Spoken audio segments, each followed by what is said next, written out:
Alors, merci à tous, merci à Birchbox de m'accueillir pour ce live. Merci à tous d'être là.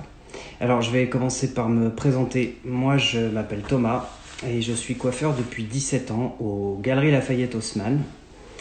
Donc, j'ai travaillé avec Jean-Marc Magnatis et maintenant je travaille avec Alexandre de Paris, donc des grandes maisons. J'ai toujours été donc dans le assez haut de gamme et mon truc c'est de couper sur les cheveux secs. J'ai lancé il y a très peu de temps, au début du confinement, puisque maintenant je suis au chômage partiel, comme tous mes collaborateurs et comme tous mes collègues coiffeurs, on est au chômage. Et donc j'ai lancé l'idée du coiffinement, c'est-à-dire qu'en gros, je vous aide à vous couper les cheveux en vidéoconférence avec moi, comme ça, pendant 30 minutes. Ça marche très très bien, et tous les jours, il y a plein de gens qui s'auto-coiffent.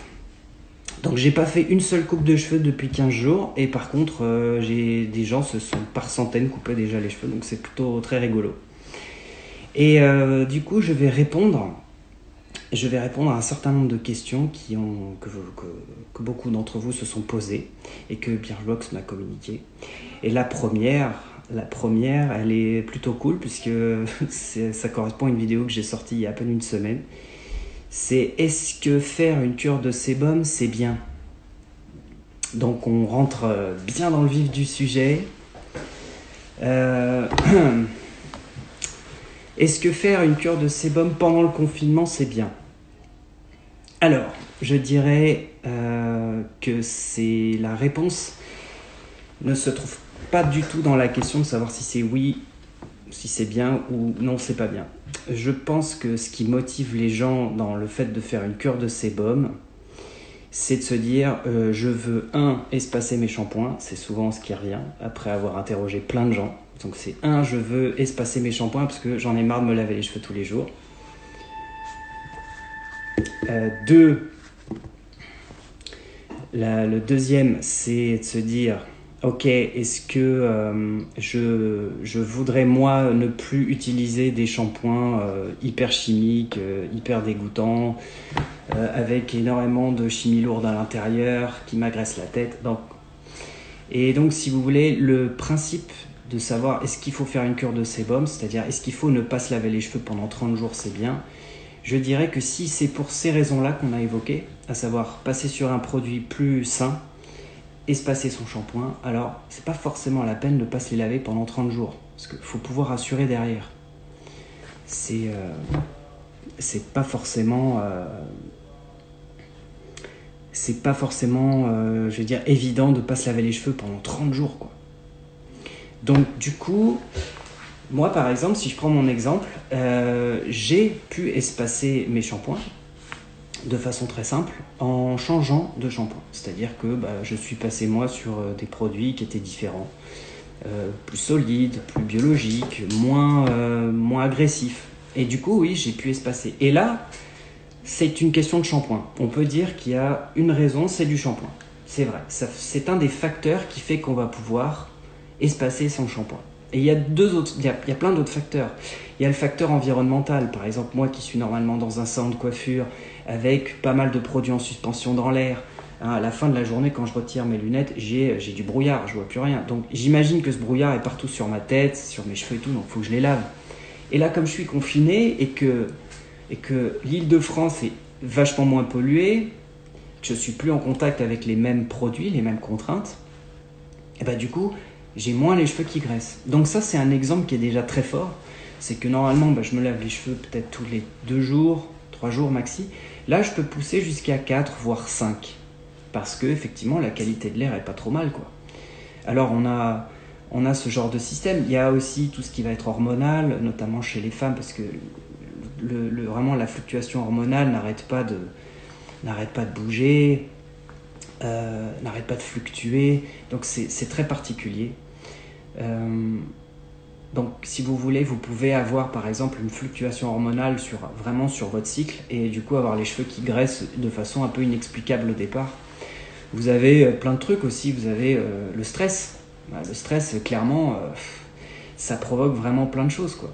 ça peut provoquer des plaques d'eczéma, vraiment le stress, je crois que c'est le plus gros assassin de la planète, quoi. C'est vraiment un truc qui provoque absolument tout, quoi. Alors, je meurs d'envie de répondre à toutes vos questions. Je vais juste avancer un tout petit peu. Et après, en fait, à la fin de chaque sujet, je répondrai à une ou deux questions quand même, histoire de... Alors du coup, est-ce que c'est bien ou c'est pas bien? Bah, franchement, c'est pas forcément... c'est pas nécessaire d'aller jusqu'à 30 jours. Faut vraiment pouvoir le supporter, c'est pas simple. L'idée, c'est quand même, soi-disant, d'avoir une hydratation, une nutrition. Vous allez avoir des gens qui vont être pour, qui ont des super retours, j'en ai rencontré, puis des gens qui vont pas supporter parce que ça peut provoquer aussi des démangeaisons. Et ça, c'est très subjectif. Chaque personne vraiment a son potentiel, elle va avoir ses difficultés. Tous les gens qui peuvent avoir des plaques de psoriasis, des dermites séborréiques, ils vont pas apprécier, il va falloir vraiment laver.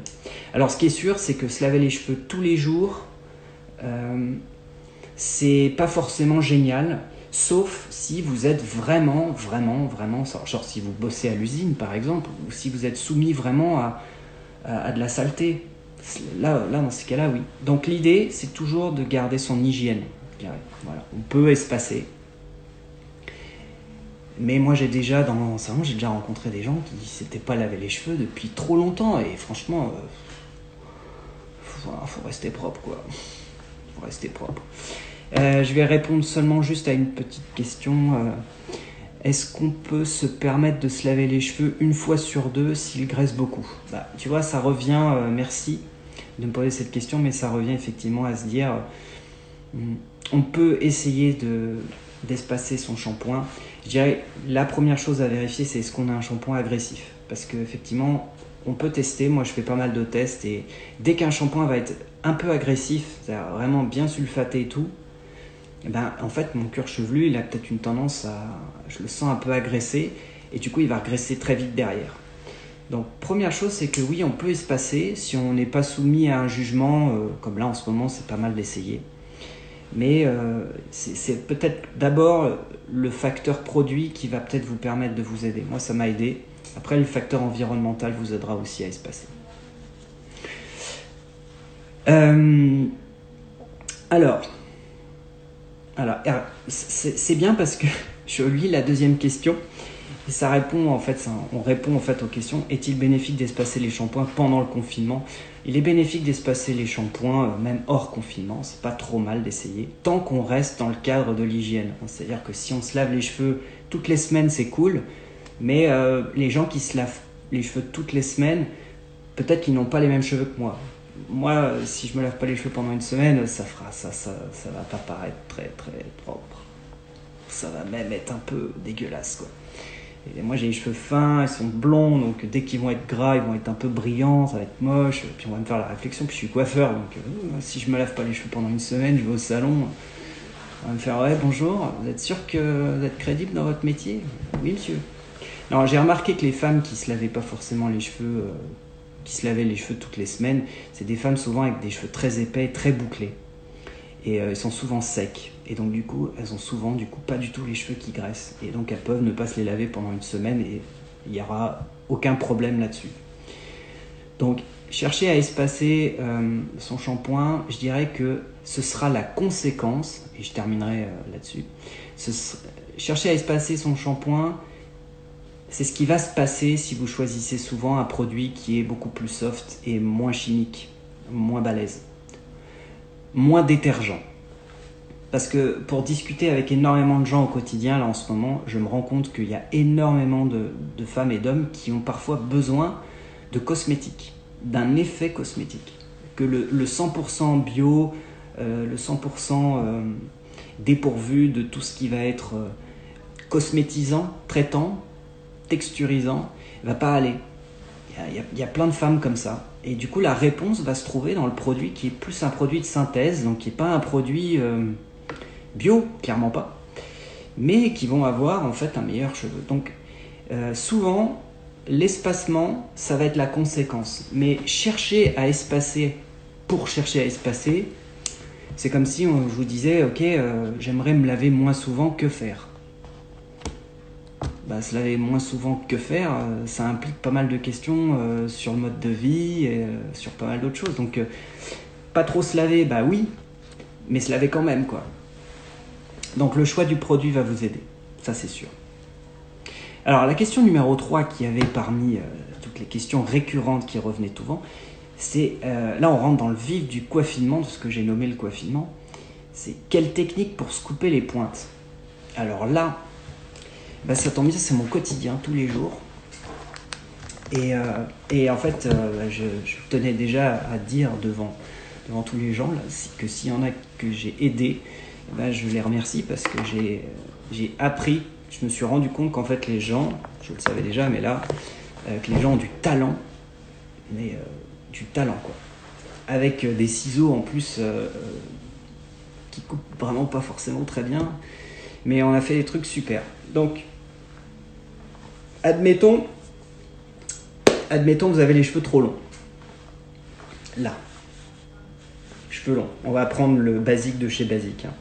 La technique que nous on utilise en salon. Donc l'idée c'est, je vais faire comme si je me faisais 2 couettes. Donc je vais aller récupérer tous les cheveux qui sont dans la nuque. Je vais éviter d'en laisser. Je vais vraiment tout prendre comme ça de chaque côté. Puis je vais ramener tout ça devant. Pour avoir vraiment un tapis de cheveux. Je vais brosser. Voilà. Pour avoir les cheveux vraiment plats sur cheveux secs. De chaque côté, comme ça. Ensuite, je vais prendre les ciseaux que j'ai à la maison. Alors, les ciseaux que vous avez à la maison, c'est le mieux, c'est les ciseaux de couture. Si vous n'avez pas de ciseaux de coiffeur, ciseaux de couture, ça marche très très bien, c'est ce que je constate. Après, les ciseaux de bureau, en général, ciseaux de bureau, pas trop éclatés, ça marche bien. Les ciseaux de cuisine, en général, à moins qu'ils soient vraiment bien propres et pas rouillés, parce que souvent ils sont en contact avec l'eau, donc ils sont rouillés et ils coupent plus. Et au dernier ressort, le ciseau à ongles, mais s'il est courbé, ça va être compliqué de tirer un trait droit. Donc on va dire qu'il y a quand même pas mal d'options pour les ciseaux en tout cas. Et ensuite, le ciseau, comment on le tient, on va mettre son pouce dans l'anneau. Et au lieu de mettre le majeur, on va mettre l'annulaire. Pourquoi ? Parce que ça vous permet d'avoir 2 doigts pour être bien précis et bien stable. Et on évite de trop les rentrer dans l'anneau, parce que si on fait ça, on n'est plus très habile. Alors que là, on est super. Et pourtant, on va pas avoir besoin de bouger. Mais en gros, on va avoir sa main qui est comme ça, et son ciseau, la paire de ciseaux doit toujours être hyper droite. Parce que c'est comme si vous faisiez un trait avec un stylo, en fait. Donc si vous faites ça, ça va couper comme ça. Donc il faut vraiment toujours que ce soit droit. Alors moi, je suis droitier la plupart du temps. Parfois, je suis gaucher pour certains trucs, mais là, on va dire que pour les doigts, pour la coupe, je suis droitier. Donc si vous choisissez le côté avec lequel vous semblez être le plus simple. Et puis, du coup, on va y aller. Vous allez brosser bien droite. Si vous faites ça, le cheveu il tombe, vous relevez la tête et hop, et vous avez un écart comme ça. Donc là, c'est vraiment bien droit comme ça. Et puis, vous allez reposer la lame, cette lame-là, vous allez la reposer sur votre t-shirt pour être un peu stable. Et puis, vous allez par petites touches couper en étant bien droite devant le miroir. Et vous allez faire un trait bien droit. Le premier trait, il sera jamais parfait. De toute façon, vous allez repasser après. Vous allez rebrosser, puis vous allez continuer. Le but, c'est de suivre votre trait comme ça. Et ensuite, le deuxième, il y a toujours un côté sur lequel c'est facile et un côté sur lequel c'est vachement plus dur. Et du coup, le deuxième, c'est soit vous n'avez pas trop de cheveux et vous pouvez partir de l'extérieur pour aller à l'intérieur, soit vous êtes vraiment... les cheveux reculent beaucoup et là, du coup, vous allez pouvoir partir un peu à reculons, petite mèche par petite mèche. Le but, c'est d'y aller tout doucement, de couper avec la pointe du ciseau. Et en faisant comme ça, on peut vraiment y arriver et arriver à tracer très droit. J'en ai fait, c'est drôle que je dise ça. J'ai collaboré à des dizaines et des dizaines de coupes comme ça, de filles, pour les enfants, de gens qui l'ont fait tout seuls, de gens qui l'ont fait pour un tiers, même des coupes-hommes. On peut faire vraiment, c'est super. Alors effectivement, moi, ce trait que je vous fais, là, c'est là où vous allez vous arrêter, parce que ça vous permet d'enlever toutes les pointes qui sont trop sèches, de reproduire, de redonner un peu d'épaisseur à votre cheveu, et puis faire en sorte que ça marche bien, que ce soit propre et tout. Et quand vous rejetez vos cheveux en arrière, en général, ça fait un V. Et en fait, ça, c'est une solution qui est réellement hyper facile, qui vous apprend un peu d'autonomie, mais qui ne remplace pas une vraie coupe de coiffeur, évidemment, parce que moi, je commence par ça, mais ensuite, c'est le début de ma coupe, alors que vous, c'est la fin de la coupe, c'est fini. En général, après ça, les gens, quand même, ils ont les vibes poussées au maximum, ils ont l'énergie au maximum, ils sont trop contents d'eux et tout. Et j'ai plein de super témoignages de gens très contents d'avoir fait ça, quoi. Donc ça, par exemple, c'est une technique très facile pour les cheveux assez longs. Après, pour tout ce qui est cheveux un peu plus courts, je dirais jusque-là, on peut s'en sortir, parce qu'on peut encore se regarder. Après, tout ce qui va être carré, on va pas s'y prendre de la même manière. Tout ce qui permet plus vraiment de faire le tour complètement, la précision, vous n'allez plus l'avoir. Et cette précision, vous n'êtes pas suffisamment formé, et c'est pas moi en une demi-heure qui vais vous aider à être suffisamment précis, malheureusement. Donc là, on va plus chercher à, au contraire, dérégler les choses pour donner du mouvement et pour avoir l'impression que ça bouge et que ça se rafraîchit. Mais en gros, tout ce qui est très structuré, très graphique, on va plutôt chercher à le dérégler. C'est plutôt comme ça qu'on va faire. Il ne faut pas non plus... voilà, quoi, quelqu'un qui a une frange, on en parlera après de la frange, justement. Ça fait partie des questions, mais je veux dire, quelqu'un qui a une frange comme ça, hyper graphique, sauf si elle a vraiment l'habitude, ça va être très compliqué d'avoir une précision égale à celle d'un coiffeur qui aurait l'habitude de le faire, surtout avec un matos au top, quoi. Voilà, donc justement, c'est une parfaite transition. La quatrième question, c'est qu'on arrive à la frange rideau. Comment faire une frange rideau? Alors déjà, donc apparemment ça intéresse énormément de gens, et je peux comprendre. Qu'est-ce qu'une frange rideau? Une frange rideau, c'est une frange qui par définition est trop longue. Et comme elle est trop longue, elle se sépare comme ça. Elle forme du coup des rideaux qui seraient maintenus par deux tringles ici. Donc elle s'ouvre comme ça. C'est ça la frange rideau, vraiment littéralement. Alors comment on fait? Eh ben, il n'y a rien de plus simple dans un premier temps, parce que ça veut dire que si on a une frange qui est là, eh ben, faut rien faire du tout. Faut attendre. Faut attendre que ça pousse trop. Parce que si la frange elle est là, jamais ça fera du rideau, et puis jamais ce sera joli. Jamais. Mais admettons que c'est arrivé jusque là, et que ça devient embêtant. Alors j'ai posté une vidéo là-dessus, où je le fais d'ailleurs avec une vraie feuille. Donc, pas une feuille de papier, mais une vraie feuille de vigne vierge que j'ai coupée. Bien, en gros, on va faire ce qu'on appelle le piquetage. Là encore, tout ce qui va être précision absolue, c'est l'échec assuré. On ne pourra pas. Même si on a les meilleurs conseils, même si je vous envoie les meilleures vibes, certains d'entre vous y arriveront, mais on n'est pas égaux, quoi. Puis c'est pas facile, tout est inversé dans le miroir et tout. Donc on va chercher plutôt à dérégler. Donc admettons, une frange rideau, ça fait ça. Donc en termes de coupe, c'est ça. Pour que ça fasse ça, il faut que les côtés soient plus longs que le centre. Ça veut donc dire qu'en termes de structure et de géométrie, ben ça fait ça, un ovale. Donc comme ça.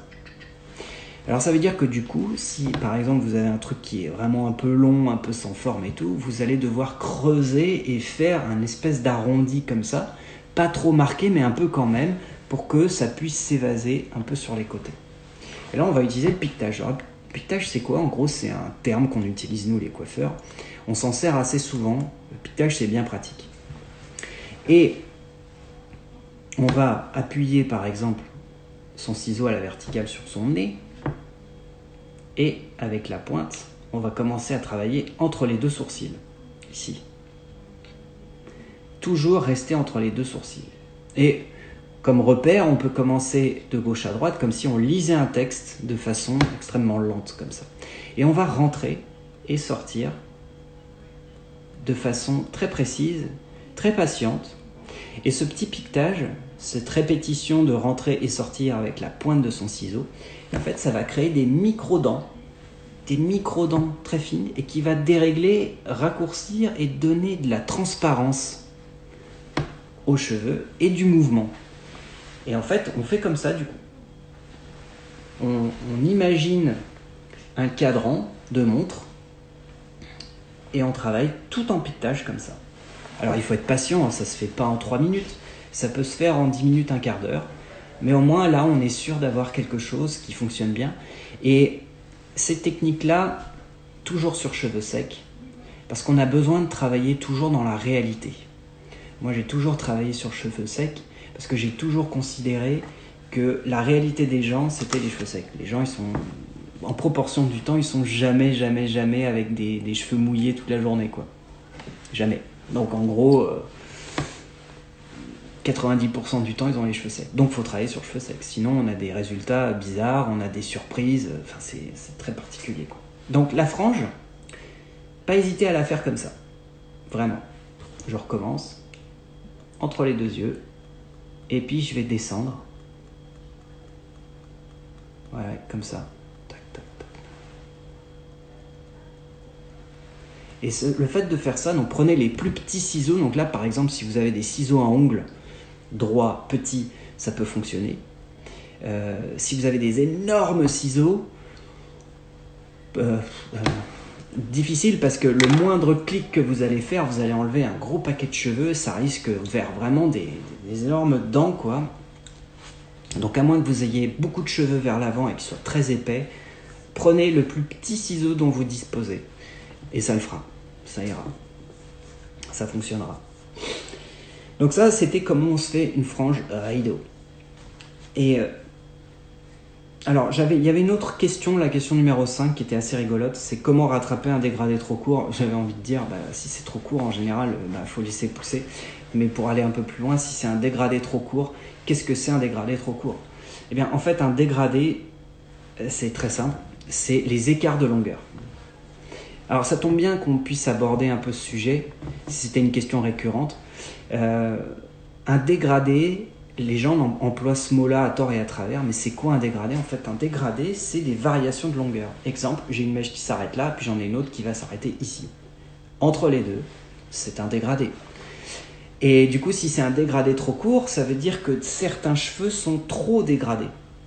Et si c'est trop dégradé, ça peut vite faire un peu années 80, ou bien un peu fin 70, type gardien de but, quoi. Donc c'est un peu l'angoisse, quoi. Et j'en ai vu plein. Et en général, si c'est rattrapable que d'une certaine manière, c'est-à-dire il faut réduire donc les écarts de dégradé. Donc c'est-à-dire couper de la longueur. Donc ça va dépendre où vous en êtes. Si vous en étiez là, ok, c'est jouable parce que je peux les remonter un peu en un carré un peu long, et le fait qu'ils soient déjà très dégradés, ça réduira les distances, ça nous fera un carré un peu dégradé, donc on peut s'en sortir. Mais si c'est déjà trop dégradé, que vous avez plus que des queues de rats en bas, alors là, ça va être compliqué. Là, probablement qu'il va falloir ne plus voir de coiffeur pendant un sacré bon moment. Et ouais, les dégradés trop balèzes, ça pardonne pas, quoi.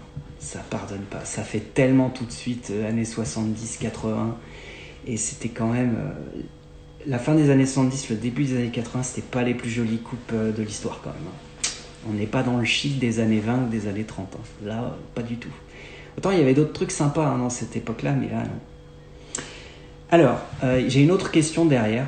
En fait, j'enchaîne, puis après, je pourrais passer beaucoup de temps à répondre aux questions que je lis là depuis tout à l'heure en bas, et que ça me démange d'y répondre. Alors, entretenir un tie and dye pendant le confinement. J'ai envie de dire, si vous avez encore un tie and dye, et si vous êtes intéressé par la mode, eh bien, c'est pas possible les deux. En fait, le tie and dye, c'est fini depuis 5 ans déjà, quasiment. 4 ans pour être très précis, mais c'est fini, le tie and dye, on n'en fait plus. Alors, un tie and dye à pas confondre, c'est vraiment genre, on est bicolore, c'est-à-dire c'est vraiment foncé, puis d'un coup, très très clair. C'est fait exprès, vraiment, il doit y avoir une séparation. S'il n'y a pas de séparation, et si c'est fluide, et si c'est mixé et tout, ce n'est pas un tie and dye, c'est une mise en relief ou un balayage. C'est l'un ou l'autre. Balayage, beaucoup de mèches, mise en relief, quelques mèches. Donc le tie and dye, on n'en fait plus depuis un moment, parce que c'est passé de mode, et ça ne s'entretient pas. Ça peut pas s'entretenir ailleurs que, en tout cas, chez un coiffeur, parce que, eh bien, il faut remonter. Si c'est votre racine naturelle, alors c'est encore mieux. Admettons que vous êtes blond foncé, cendré. Donc cendré, donc c'est un blond assez foncé et qui paraît même plus foncé que ce qu'il est en réalité. Et puis ensuite, on arrive et on a du blond très très clair, genre sablé. Ça peut être très rock'n'roll, hein. Je dis pas que c'est pas parce que c'est plus à la mode que c'est pas joli. C'est encore très joli, mais comme c'était très marqué comme style, le revoir aujourd'hui fait que ça fait un peu démodé, quoi. Donc, si vous voulez, si on est dans un principe avec des racines qui sont naturelles, dans ces cas-là, on ne fait que remonter un peu le trait clair. Et le trait clair, ça veut dire décolorer. Et qui dit décoloration dit professionnel, dit encadrement, dit lieu spécifique pour, sécurité. Voilà, on ne fait pas ça tout seul. Déjà, les colorations, on peut vraiment se faire des trucs absolument immondes par soi-même. Mais ça, non. Ça, non. Ensuite, j'ai une dernière question intéressante sur l'entretien de la frange. J'ai noté là aussi. La frange en tout genre, ça me permet de revenir sur la technique que je vous ai dit. Il existe à peu près, je ne sais pas combien vous dire, mais il existe autant de types de franges que de types de visages. Une frange, c'est pas seulement un trait droit, comme on l'a vu tout à l'heure, ça peut être comme ça peut être une frange comme ça peut même être une frange un peu comme ça peut être une frange comme ça peut être une mèche légèrement sur le côté, ça peut être des franges très très très graphiques.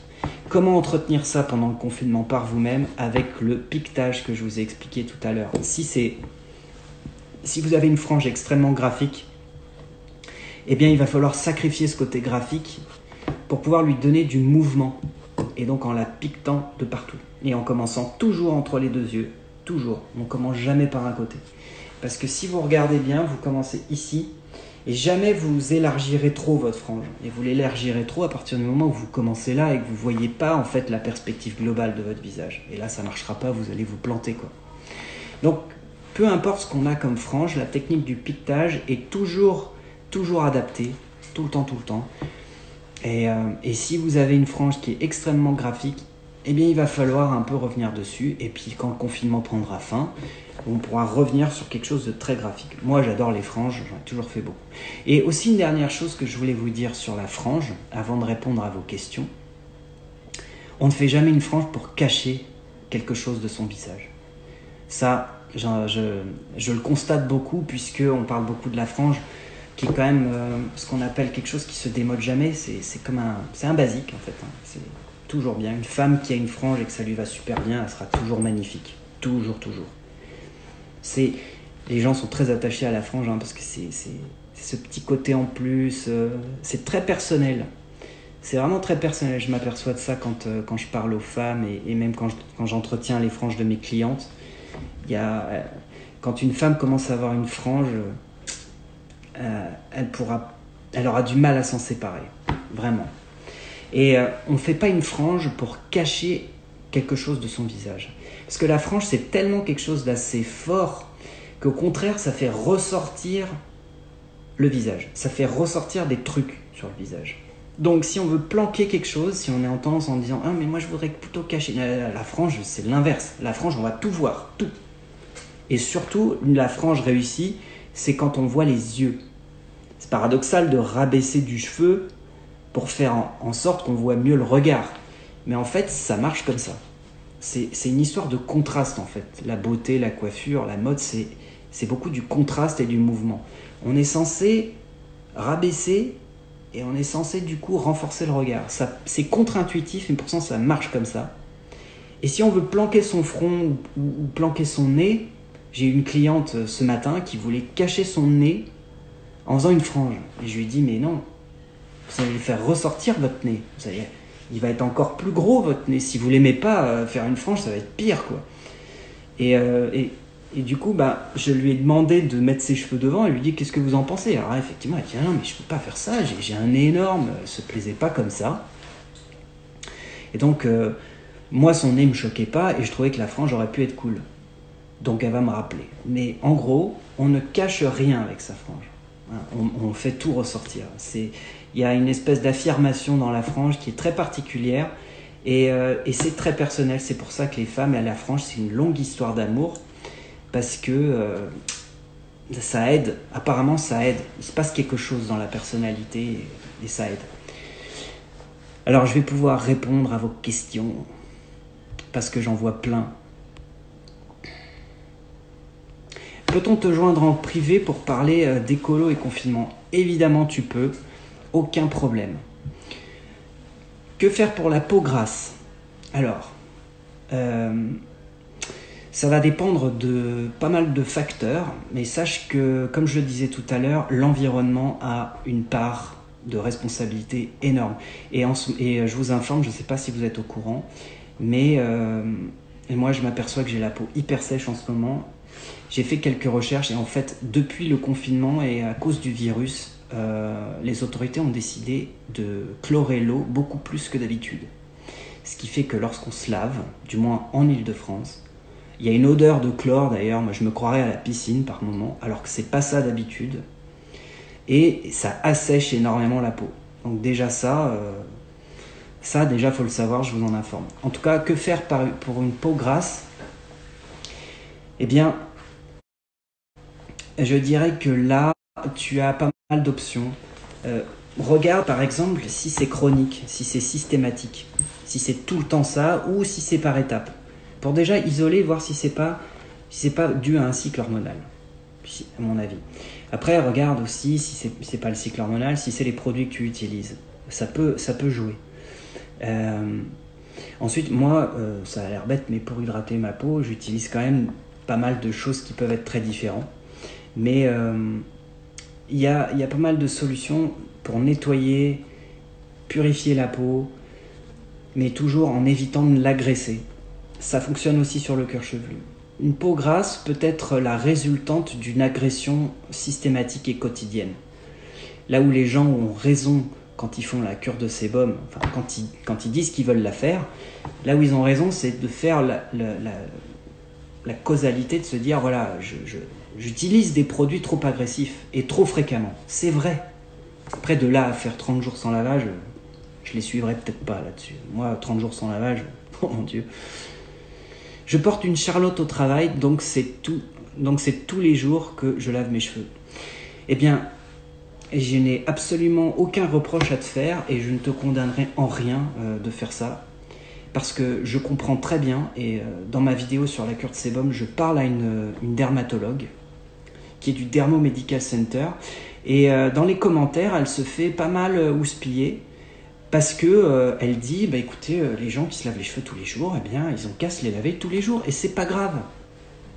Eh bien, moi je dis que les gens qui sont dans un système où ils doivent se laver les cheveux tous les jours parce que c'est nécessaire, eh bien, il n'y a pas de souci. On est tous différents, on n'est pas égaux à ce niveau-là. Hein. Moi, je peux me laver les cheveux tous les 4 jours. Je suis chez moi et l'air est pur.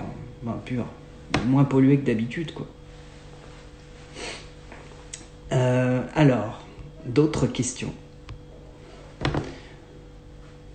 Alors, que penses-tu? Ah, c'est une question super, merci. Que pensez-vous des brosses soufflantes? C'est génial. C'est génial. J'ai testé le Air Wrap de Dyson. Franchement, c'est vachement bien. C'est les vacances, quoi. J'ai rien à faire. Bon, par contre, effectivement, c'est un peu un tue la créativité parce que il n'y a pas 50 façons non plus de bouger son poignet. La machine nous assiste tellement qu'au final, c'est bien pour vous. Mais pour nous, les coiffeurs, peut-être qu'en fin de journée, je pourrais peut-être l'utiliser. C'est quand je suis un peu fatigué, ça peut être une idée. Mais par contre, je trouve que les prix, mais c'est n'importe nawak. Le Air Wrap de Dyson, je crois qu'il est à 600 €, quoi. Et c'est pas possible.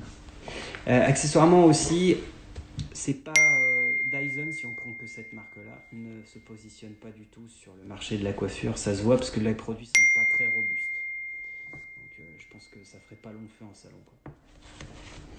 Le shampoing sec peut permettre d'espacer les shampoings. Alors c'est une affirmation et pas une question de Ludivine. Ludivine, je suis d'accord avec toi. Moi personnellement, je vais te dire que je n'aime pas le shampoing sec. Pourquoi je n'aime pas le shampoing sec? Parce que je déteste la matière que ça fait. Je suis en contact avec des clientes qui viennent chez le coiffeur, par exemple, qui ne se sont pas lavé les cheveux, qui ont mis du shampoing sec, et qui me disent « Je ne me suis pas lavé les cheveux parce que je venais chez le coiffeur. » Bon, moi j'ai tendance à vous dire, quand vous allez chez le dentiste, vous vous lavez bien les dents quand même. Donc voilà, moi, je dis ça parce que des fois j'ai vu des trucs pas cool. Mais en gros, le shampoing sec, moi, bof, parce que ça fait un effet poudreux sur le cheveu. Et comme je coupe sur cheveux secs, je suis pas super. Et puis souvent, c'est une odeur un peu mentholée. Et chez certaines personnes, le sébum n'a pas une odeur particulièrement géniale. Et le mentholé plus le mélange de l'odeur du sébum, c'est pas top. Par contre, les shampoings solides, qui est complètement différent, ça j'adore. Moi, je me lave les cheveux avec ça. Alors, quel est le meilleur lisseur pour la coiffure wavy? Le meilleur lisseur, je sais pas quel est le meilleur lisseur. Ça va dépendre de tes critères, Linda. Moi, j'utilise une marque professionnelle que j'apprécie beaucoup et je travaille avec depuis 2006. Donc vous irez voir quelle est la marque de lisseur qui s'est lancée en 2006. Comme ça, je pourrais vous laisser libre cours. Mais il y a d'autres marques qui sont bien. Tout ce que je sais, c'est quels sont les critères à prendre en compte quand on prend un lisseur pour ses cheveux. Alors, le premier truc, c'est la qualité de la céramique. C'est-à-dire, la céramique, c'est le revêtement qu'il y a sur les plaques qui vont chauffer. Il faut que la céramique soit super bonne qualité. 2, il faut qu'il soit bien isolé. C'est-à-dire, en gros, il faut que, quand vous avez votre plaque chauffante, il faut que les parties en plastique, vous puissiez sentir le moins possible la chaleur. Ça veut dire comme ça que le revêtement plastique, lui, est de très bonne qualité et que tout est bien fait. Il faut aussi que la température soit stable. Et j'ai envie de dire que dans le meilleur des cas, il faut que vous ne puissiez pas choisir la température vous-même. Il faut qu'il puisse y avoir un thermostat automatique à l'intérieur qui fait que, normalement, il y a un détecteur de porosité de votre cheveu. C'est-à-dire qu'en gros, quand vous allez presser, il faut qu'il y ait un petit jeu. Et en fait, vous allez avoir des petits calculateurs à l'intérieur. Et il y a beaucoup de marques qui ont ça. Et qui vont permettre en fait d'adapter la température en fonction de l'épaisseur de votre cheveu. Moi, il chauffera du coup vachement moins que sur un cheveu méga épais. Sachant que, pourquoi je dis que c'est mieux que ce soit pas vous qui choisissiez la température? Parce que vous mettrez toujours trop chaud. Pas au début, mais après. Parce qu'au début, on est prudent, toujours. Et puis après, on est pressé, toujours. Et ensuite, on met trop chaud, toujours. Et ensuite, on se crame les cheveux, et ensuite, ça va pas. J'ai vu ça. J'ai vu ça pendant des années. Donc, j'aime bien que vous puissiez prendre un produit, et le truc le choisit pour vous, et la température, elle est stable, partout, et tout le temps. Et du coup, ça marche à tous les coups. Donc ça, c'est des critères à prendre en compte, par exemple. Et donc, un bon lisseur, ça coûte pas 30 €. Si tu veux tout ça. Un bon lisseur, ça coûte pas moins de 100 €. Donc c'est quand même un bon budget. Et une fois que tu as choisi ça, une fois que tu as choisi ton lisseur et qu'il est bien, bonne qualité et tout, après il y a le geste. Et là le geste, le mieux c'est tu rentres en contact avec ton coiffeur. Et puis il peut t'apprendre à le faire. D'ailleurs, si te le vend, si tu vas chez un professionnel pour l'acheter, j'espère quand même qu'il va passer une petite demi-heure avec toi pour t'apprendre le bon geste et pas seulement te le vendre. En tout cas, s'il fait ça, exige qu'il te montre tout comment on fait. Voilà, quand même, parce que pour le prix que ça coûte. Alors, y a-t-il quelque chose qui aide à la pousse des cheveux? Merci beaucoup pour ta question, Émilie. C'est une très très bonne question. Qu'est-ce qui fait déjà que les cheveux poussent? Eh bien, on parle beaucoup, mais finalement, c'est les hormones, encore et toujours. Donc, la pousse de ton cheveu, elle est corrélée essentiellement à ton activité hormonale. Donc, ça veut dire que la pousse de tes cheveux n'est pas du tout linéaire. Et c'est vraiment décorrélé du système pileux. C'est vraiment un système qui fonctionne complètement indépendamment. Donc ce qui se passe au niveau des poils n'a rien à voir avec ce qui se passe au niveau des cheveux. C'est vraiment deux choses différentes. Mais en gros, c'est l'activité hormonale, je dirais, le vecteur numéro 1 de la pousse et aussi de la chute des cheveux. Donc qu'est-ce qui peut t'aider à faire pousser? Je dirais, en fait, c'est surtout un équilibre de vie. Je te dirais pas de prendre des pilules. Jamais je te dirais de prendre ça. Je le conseillerais jamais. Prendre des pilules pour faire pousser les cheveux. Je suis pas sûr. Il y a des pilules qui peuvent être efficaces sur ce qu'on appelle les fanères au niveau global, mais c'est souvent plus efficace sur les ongles. Les fanères, c'est tout ce qui contient de la kératine, donc les ongles et les cheveux. Mais c'est souvent meilleur et plus efficace sur les ongles, c'est ce qu'on remarque. Sur les cheveux, vous allez avoir des tonnes et des tonnes et des tonnes de personnes qui vont vous dire « Alors j'ai fait ça, ça a marché, j'ai fait ça, ça a marché ». Il y a beaucoup d'effets placebo et il y a beaucoup de gens qui vont peut-être dire « Ouais, ça a marché, mais en fait, ok, mais concrètement, est-ce que c'est observable? Est-ce que ça a vraiment bien marché? Est-ce que c'est vraiment clair et net? Ou est-ce que c'est pas un peu un effet placebo, quoi ?» Voilà. Donc je dirais avoir un équilibre de vie, avoir une alimentation la plus équilibrée possible. Et donc je dirais que si tu as une très bonne alimentation et que tu as une vie saine, tout en t'amusant, mais en étant bien dans ta peau, il n'y a pas de raison que tu n'aies pas des beaux cheveux. Et aussi éviter les bêtises. Éviter les n'importe nawak avec des couleurs n'importe quoi, des colorations faites chez des mauvais coiffeurs qui font des dégâts que je répare tous les jours. C'est terrible, mais ça c'est terrible, quoi. Mais si tu as vraiment une bonne hygiène de vie, tu auras des beaux cheveux, tu auras une belle peau, ça ira bien pour toi. Mais il n'y a pas un produit en particulier qui marche à tous les coups sur tout le monde. Ça n'existe pas. Un avis sur les shampoings solides. Eh ben oui, moi je suis un fan du shampoing solide. Le shampoing solide, c'est ce qui m'a permis d'ailleurs d'écarter, de faire beaucoup moins de... C'est ce qui m'a permis de faire beaucoup moins de shampoing en fait, de fréquence. Avant, j'utilisais d'abord, avant que je sois coiffeur, des produits de supermarché, tout ça. Donc j'étais un peu petit parce que c'était il y a plus de 17 ans. Ce qui ne me rajeunit pas non plus. Mais ensuite, je suis devenu coiffeur. Donc là, j'ai eu accès à plein de produits professionnels, des grandes marques, tout ça, qui font que des shampoings, donc qui font que des produits capillaires depuis des années, qui ont quand même une vraie expertise.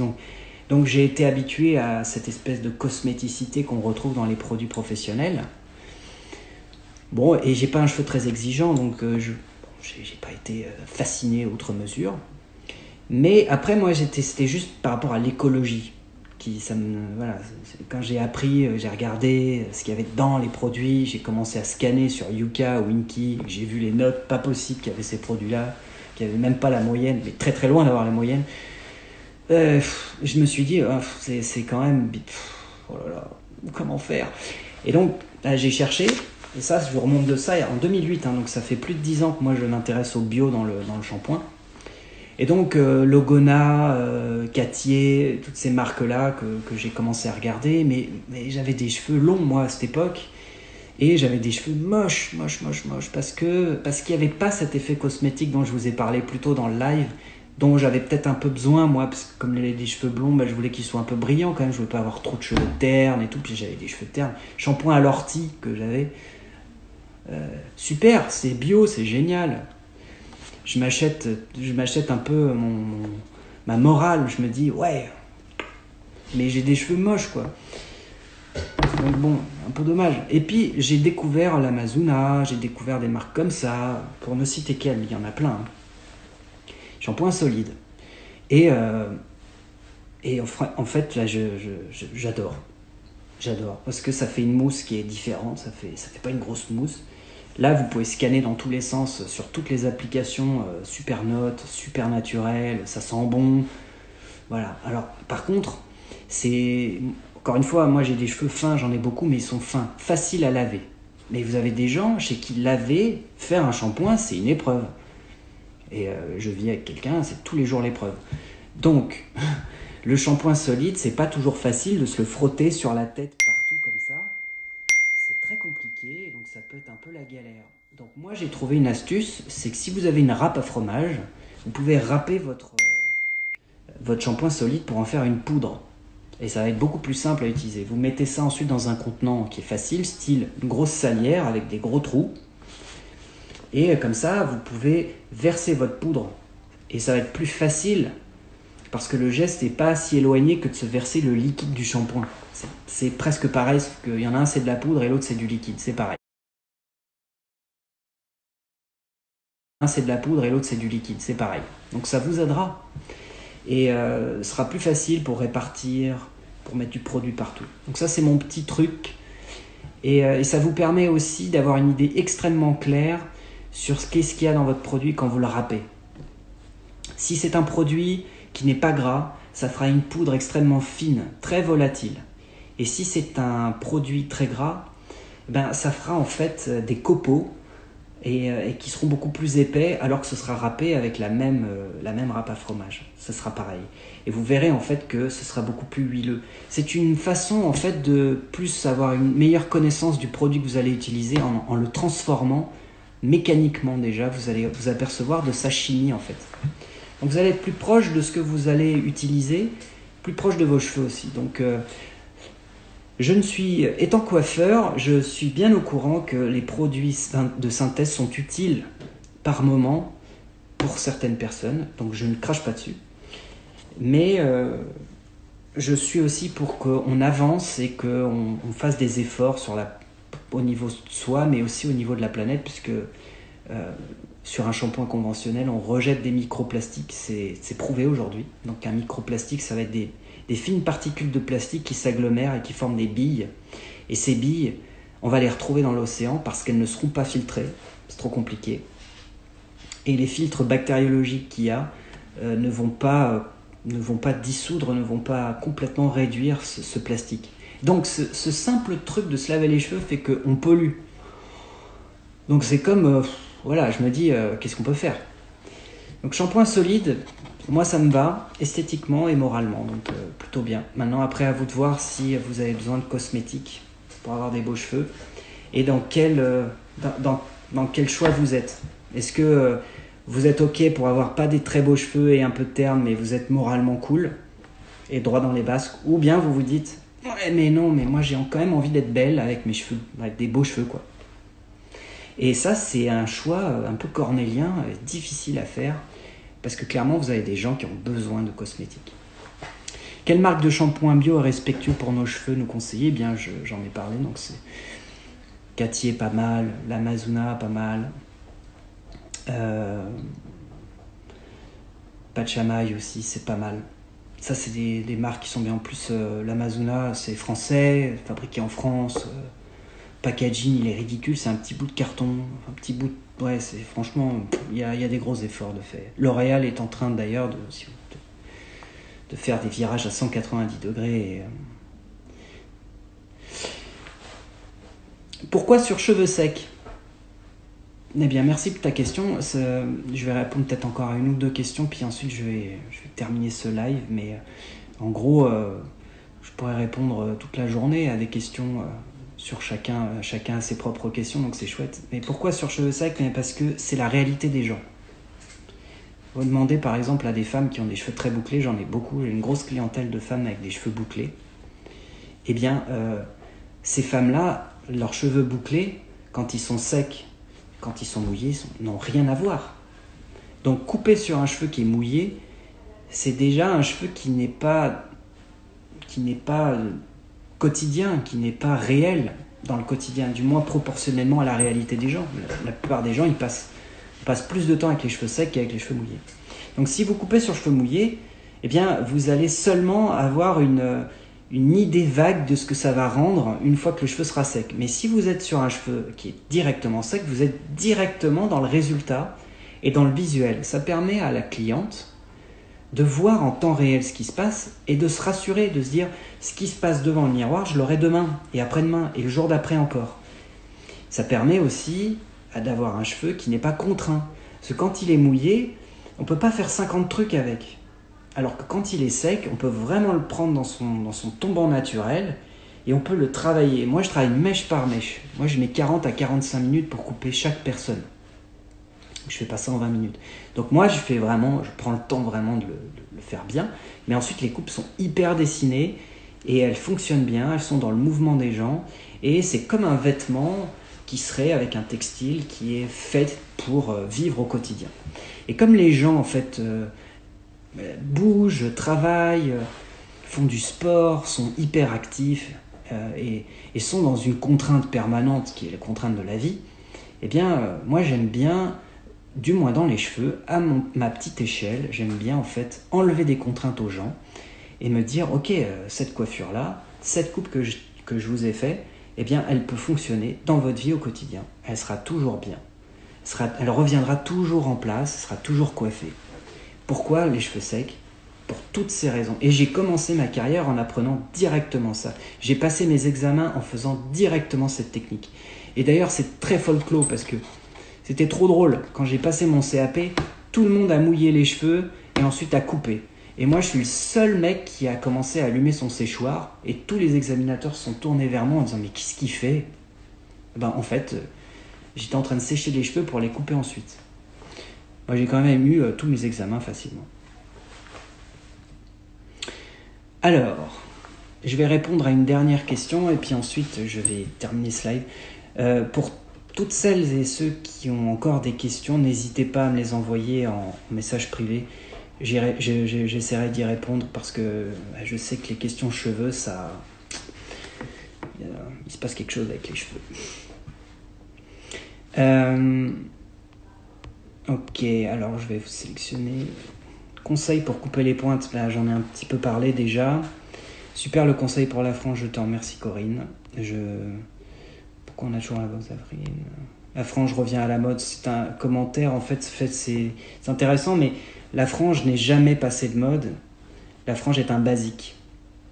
C'est quelque chose qui sera toujours là. C'est là depuis le départ.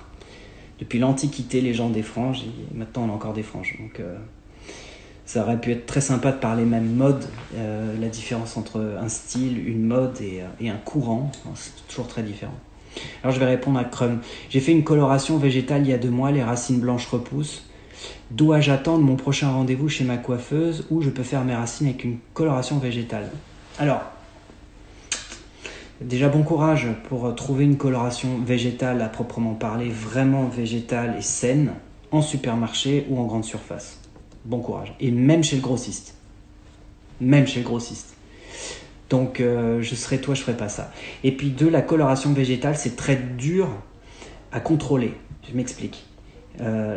Avec une coloration normale, une coloration très normale, il y a une oxydation qui se fait et on maîtrise cette oxydation parce qu'il y a des paliers. Ces paliers, on les connaît par cœur et on sait les maîtriser, on sait où on va. Et avec la coloration végétale, on ne sait pas. Parce qu'il n'y a pas cette oxydation et parce que c'est proche d'une action avec le henné, mais c'est pas du henné, c'est encore autre chose. Ce qui fait que du coup, on maîtrise pas forcément très bien, du moins tous les coiffeurs ne maîtrisent pas forcément très bien là où ils vont, et on peut pas tout faire, et on peut pas tout exiger, parce que c'est pas le même produit. Étant donné qu'il est dépourvu de chimie lourde, eh bien, il a des capacités qui sont beaucoup plus limitées en termes de look et en termes de possibilités. Donc du coup, je serais toi, je ne ferai rien, et peut-être même, si je vais plus loin, moi, je trouve que les femmes avec les cheveux gris, si c'est un beau gris, peu importe l'âge, eh ben, les femmes, elles sont magnifiques avec les cheveux gris. Voilà. Et pour avoir fait une vidéo sur les cheveux gris sur ma chaîne YouTube et contacté plein de femmes aux cheveux gris et vu l'immensité de cette communauté de femmes qui revendiquent leur côté gris et leur côté foutez-moi la paix et laissez-moi transmettre mes cheveux gris, eh bien,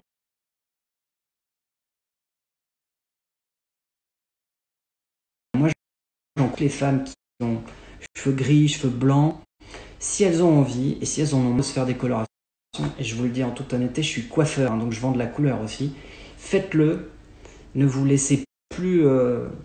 faites-le si c'est vraiment ça que vous voulez faire, si c'est une idée, si ça vous trotte dans la tête comme une intuition, faites-le. Et ne pensez pas surtout qu'on va vous juger, parce que s'il y a bien un moment dans l'époque où le faire, c'est maintenant, parce que la société n'est plus aussi stigmatisante pour ça. Du moins, même si elle l'est encore, elle est beaucoup moins qu'à une époque qui a encore 20 ou 30 ans, quoi. Donc je terminerai du coup sur ces paroles d'encouragement, n'hésitez pas à le faire. Merci pour ce live, merci à Birchbox, vraiment, ça m'a vraiment fait plaisir. N'hésitez pas à me poser vos questions en message privé Cire Doré.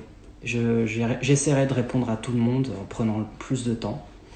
Et merci encore à tous d'avoir suivi ce live. Voilà, je vous fais plein de bisous. Ciao, merci.